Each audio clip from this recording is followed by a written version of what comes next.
김여은 성도님, 조아은 성도님, 귀한 찬양 감사합니다.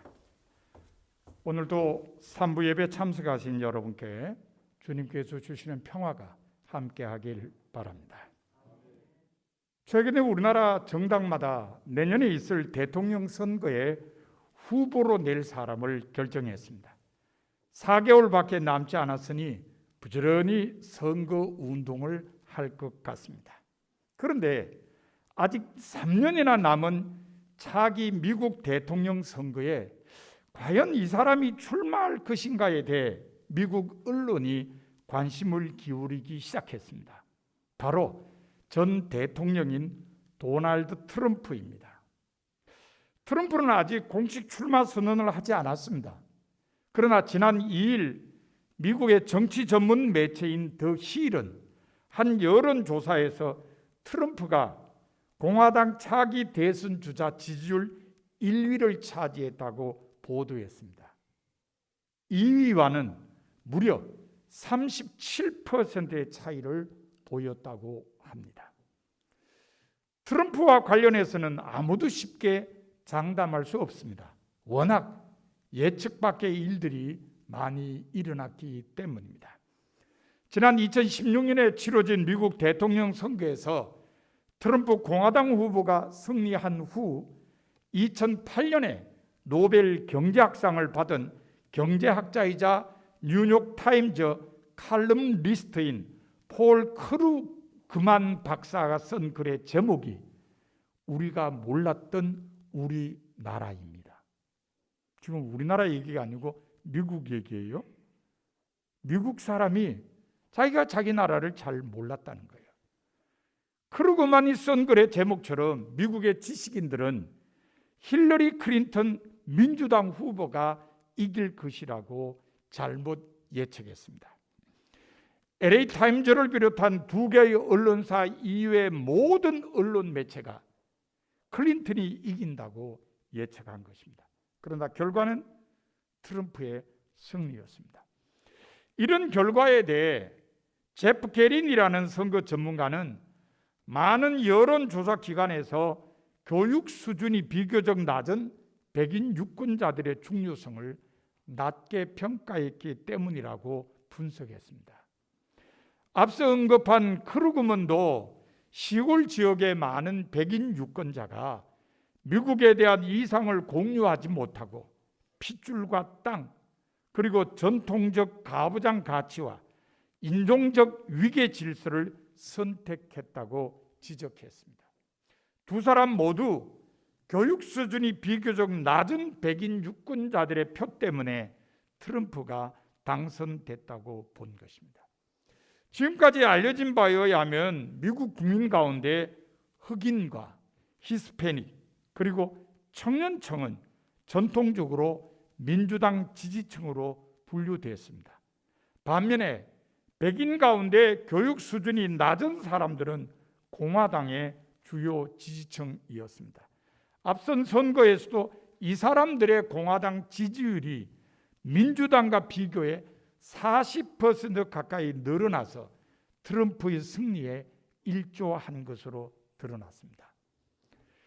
그동안 미국의 인구 구성이 점점 다양해지면서 전통적인 공화당 지지층에도 변화가 있을 것으로 예상했지만 결과는 전혀 변화가 없이 더 단단해진 것으로 나타났습니다. 이처럼 전통이라는 것은 쉽게 사라지지 않는다는 것을 알 수 있습니다. 그러면 작년 선거에서는 왜 트럼프가 조 바이든 현 대통령에게 졌을까요?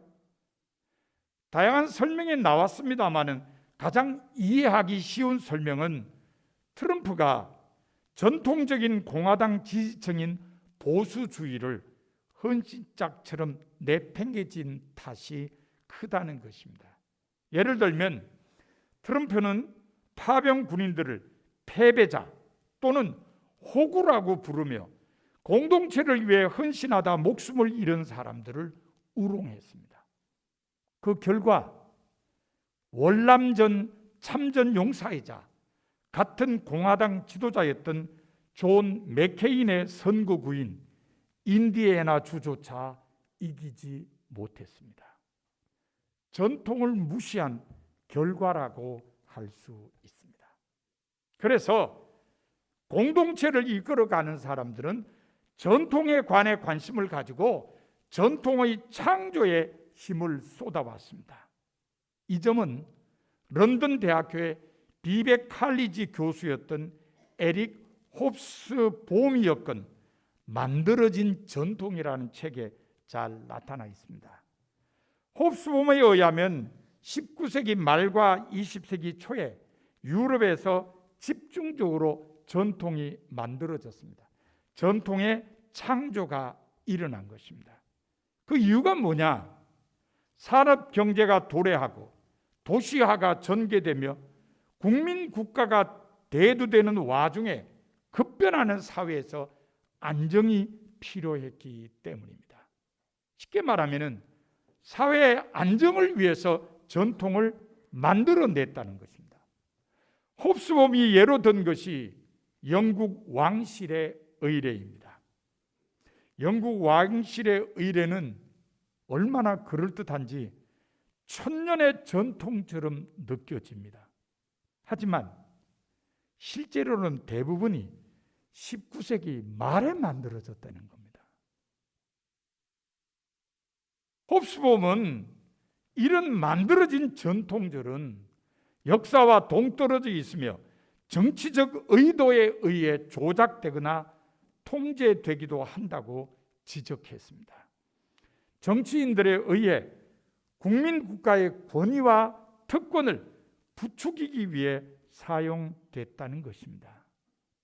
하지만 모든 전통이 급하게 만들어진 것은 아닙니다.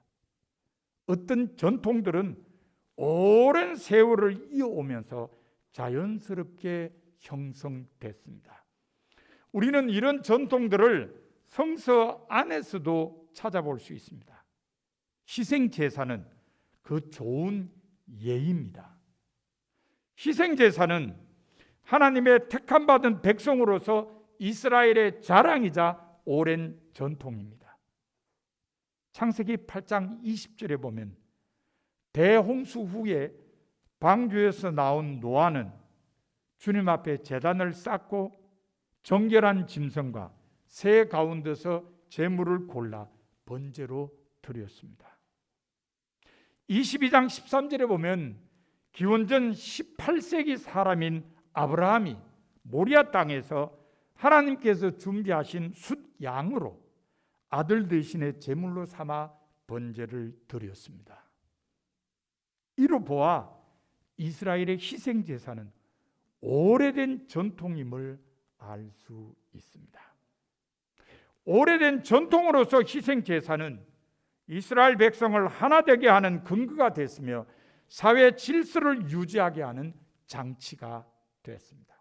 그래서 희생제사를 떼어내고서는 이스라엘을 생각할 수 없게 만들었습니다. 하지만 시간이 지나면서 희생제사는 문제를 드러냈습니다. 전통으로서 종교적인 열정이 있었음에도 불구하고 하나님께 대한 존경심이 부족하게 된 것입니다. 오늘 본문 7절부터 13절의 내용은 그와 같은 희생제사를 책망하는 말씀입니다. 본문에 의하면 희생제사 자체는 문제가 아니었습니다. 8절에 보면 하나님께서 말씀하시기를 나는 네 재물 때문에 너를 책망하지는 아니하리니 네 번제가 항상 내 앞에 있음이로다라고 했기 때문입니다. 그럼 문제가 뭐냐? 희생제사를 드리는 사람의 자세였습니다. 희생제사를 드리는 사람의 하나님은 희생제물을 필요로 한다라는 잘못된 생각이었습니다. 제물을 통해 하나님을 인간 의지에 복종시키려는 생각이 잘못됐다는 것입니다.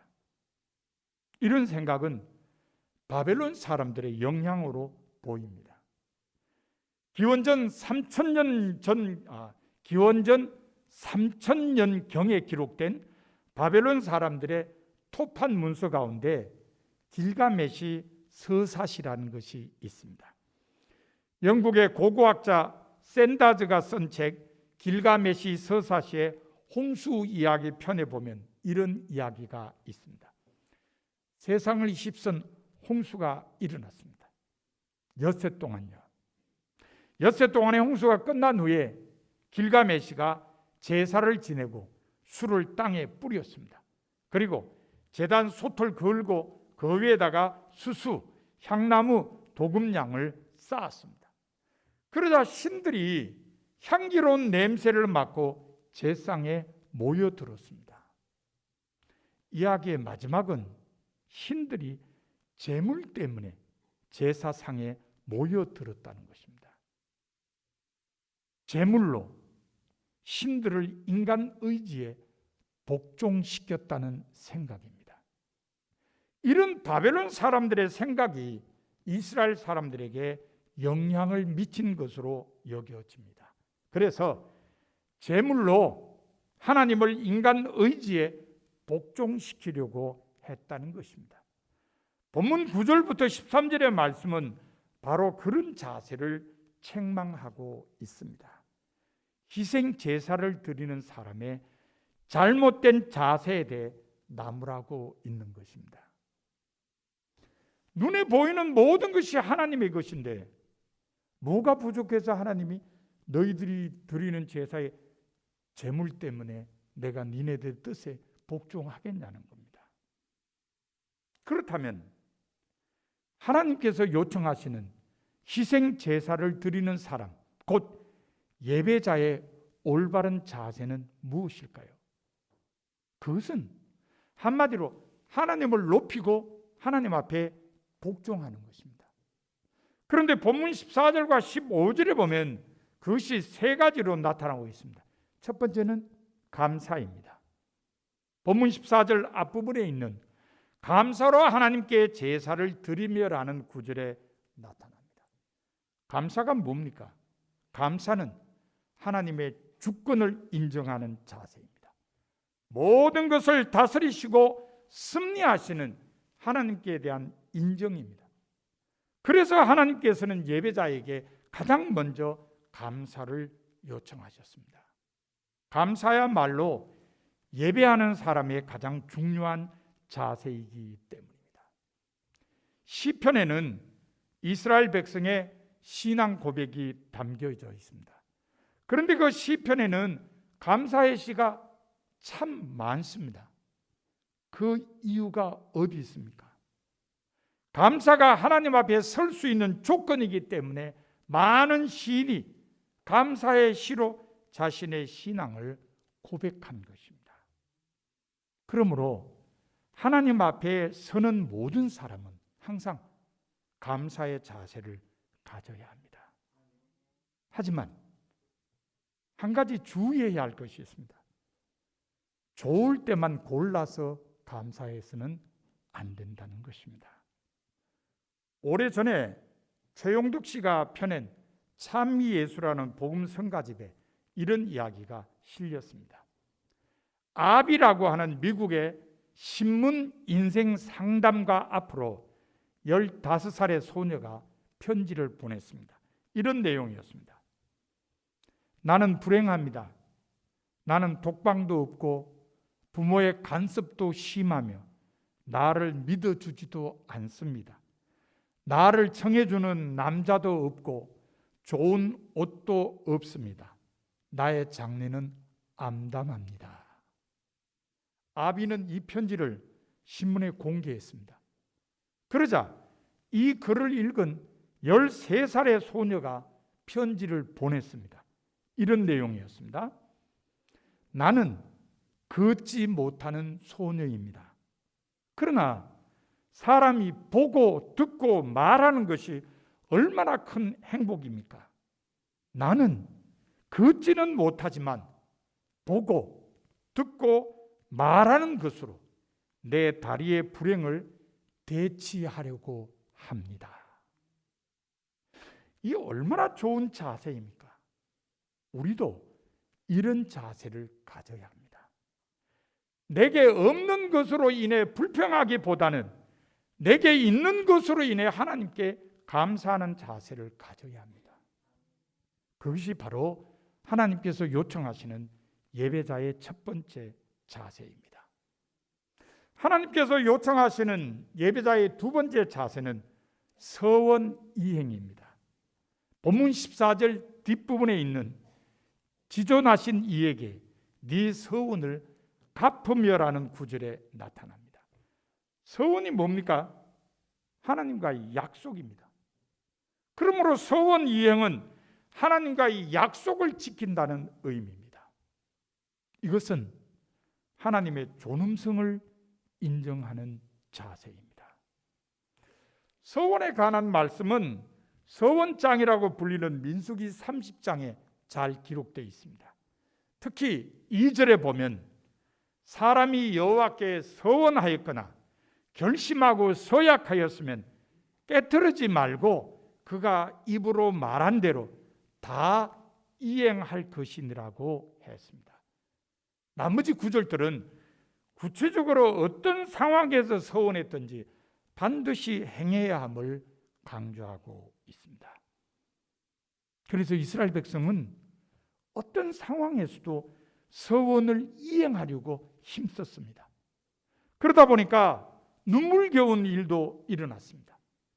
사사기 11장에 기록된 사사 입다의 서원 이야기는 그 좋은 예입니다. 입다가 이스라엘을 쳐들어온 암몬 족속과 싸우러 나가면서 하나님께 이렇게 서원했습니다. 주께서 과연 암몬 자손을 내 손에 넘겨주시면 내가 암몬 자손에게서 평안히 돌아올 때 누구든지 내 집 문에서 나와서 나를 영접하는 그는 여호와께 돌릴 것이니 내가 그를 번제물로 드리겠나이다. 그런데 웬일입니까? 입다가 승리하고 돌아왔을 때 가장 먼저 입다를 영접한 사람은 입다의 딸이었습니다. 그것도 무남 동료였습니다. 입다는 가슴이 찢어지는 것 같은 아픔을 느꼈습니다. 하지만 입다는 서원을 이행했습니다. 자기 죽음보다 서원 이행을 먼저 생각한 딸의 요청을 입다가 받아들여서 딸을 번제로 드린 것입니다. 서원은 이렇게 중요합니다. 그러므로 하나님과의 약속을 소중히 여기고 이행하여 하나님의 존엄성을 인정해야 합니다. 그것이 하나님께서 요청하시는 예배자의 두 번째 자세입니다. 하나님께서 요청하시는 예배자의 세 번째 자세는 부르짖음입니다. 본문 15절에 있는 환난 날에 나를 부르라 내가 너를 건지리니 네가 나를 영화롭게 하리라는 구절에 나타납니다. 환난 날의 부르짖음은 하나님의 능력을 인정하는 자세입니다. 환난이 뭡니까? 인간 능력의 한계를 깨닫게 하는 것 아닙니까? 그런데 바로 그때 하나님의 능력을 인정하고 하나님께 기도하는 것이기 때문에 환난 날의 부르짖음은 하나님의 능력을 인정하는 자세인 겁니다. 성서에 보면 하나님의 능력을 인정한 사람들은 예외 없이 환난 날에 하나님께 부르짖었습니다. 역대하 20장에 기록된 유다왕 여호사밧의 부르짖음은 그 좋은 예입니다. 여호사밧 왕은 민정을 살피러 두루 다니면서 백성들을 하나님께로 돌아오게 하며 성읍마다 재판관을 세워 올바른 재판을 하게 하는 개혁을 했습니다. 그 후에 모압 족속과 암몬 족속이 마온 사람들과 결탁하여 싸움을 걸어왔습니다. 이 소식을 들은 여호사밧 왕은 두려움에 사로잡혔습니다.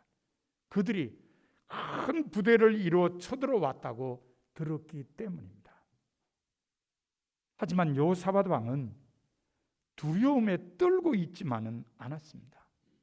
하나님께로 낯을 향하고 인도해 주실 것을 구했습니다. 그리고 온 유다 백성에게 금식령을 내렸습니다. 그러자 모든 백성이 하나님의 성전 뜰에 모여 하나님께 기도했습니다. 그때 하나님께서 레위 사람 야하시엘에게 감동하셔서 하나님의 구원을 선포하게 하셨습니다. 다음 날에 승리를 얻게 해주신다는 말씀이었습니다. 다음 날 백성들은 찬송하며 행진했습니다. 찬송이 시작될 때 하나님께서 복병을 시켜서 유다를 치러 온 적군을 대파하셨습니다. 적군은 서로 쳐 죽임으로써 모두 죽음이 돼 땅에 엎어졌습니다. 하나님께서 부르짖는 소리를 들으시고 응답하신 일입니다. 그래서 하나님께서는 환난 날에 나를 부르라, 내가 너를 건지리니 네가 나를 영화롭게 하리라고 말씀하셨습니다. 환난 날에 하나님의 능력을 인정하고 하나님께 부르짖는 일은 하나님의 백성들이 마땅히 해야 할 바입니다. 그것이 하나님께서 요청하시는 예배자의 세 번째 자세입니다. 하나님께서 요청하시는 희생 제사를 드리는 사람, 곧 하나님께 예배하는 사람의 올바른 자세는 하나님을 높이고 하나님 앞에 복종하는 것입니다. 그것은 구체적으로 하나님께 감사하는 것이고 서원을 이행하는 것이며 환난 날에 부르짖는 것입니다. 그 이유는 감사는 하나님의 주권을 인정하는 것이고 서원 이행은 하나님의 존엄성을 인정하는 것이며 환난 날에 부르짖는 하나님의 능력을 인정하는 것이기 때문입니다. 사랑하는 성도 여러분, 여러분은 지금까지 어떤 자세로 하나님 앞에 나와서 예배하셨습니까? 하나님께서는 오늘 여러분에게 감사와 서원 이행과 부르짖음의 자세를 요청하십니다. 그것은 하나님의 주권과 하나님의 존엄성 그리고 하나님의 능력을 인정하는 자세이기 때문입니다. 그러므로 여러분은 감사로 하나님의 주권을 인정하고 서원 이행으로 하나님의 존엄성을 인정하며 부르짖음으로 하나님의 능력을 인정하는 성도가 되어야 합니다. 여러분 모두 감사와 서원 이행과 부르짖음으로 예배자의 온전한 자세를 갖추는 성도가 다 되시기를 바랍니다. 이제 말씀을 마음에 새기고 결단하는 침묵 기도를 2, 3분간 드리도록 하겠습니다.